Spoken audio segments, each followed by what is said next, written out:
నేను మొదటిసారి పోటీ చేసినప్పుడు 38,000 మెజార్టీ, దాదాపుగా రెట్టింపు మెజార్టీ ఇవాళ రావడం నాకు నా అదృష్టంగా భావిస్తూ ఉన్నాను. రాజమహేంద్రవరం రూరల్ నియోజకవర్గ ప్రజలందరికీ కూడా నా హృదయపూర్వక ధన్యవాదాలు తెలియజేస్తూ ఉన్నాను. అంటే ప్రతి ఇంటికి న్యాయం జరిగింది, వాళ్ళే మాకు ఓటేస్తారని చెప్తూ వచ్చిన వైసీపీ నాయకులకు మీరేం చెప్తారు? న్యాయం కాదు, అన్యాయం జరిగింది. నొక్కుడు పేరుతో నొక్కేశారు.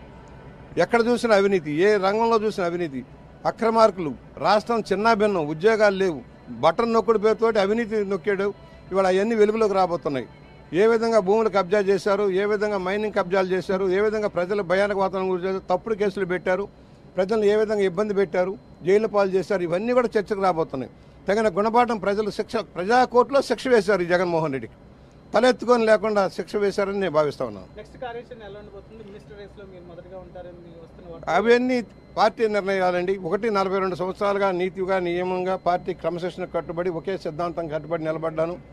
మంచి విజయాలు సాధించాను. ప్రజల మధ్యనే ఉన్నాను, ప్రజల కోసమే పనిచేశాను. గ్రూపులు లేవు నాకు గాడ్ ఫాదర్స్ ఎవరు ఉండరు. నా వరకు నేను ప్రజల కోసమే పనిచేశాను, అభివృద్ధి ధ్యేయంగా పనిచేశాను. నా వంతు సహకారం రాష్ట్రానికి ప్రజలకు చేసే అవకాశం వస్తే తప్పకుండా స్వీకరిస్తాను. ఆశించడంలో తప్పు లేదు, అది పార్టీ అధిష్టానం నిర్ణయాన్ని బట్టి ఉంటుంది.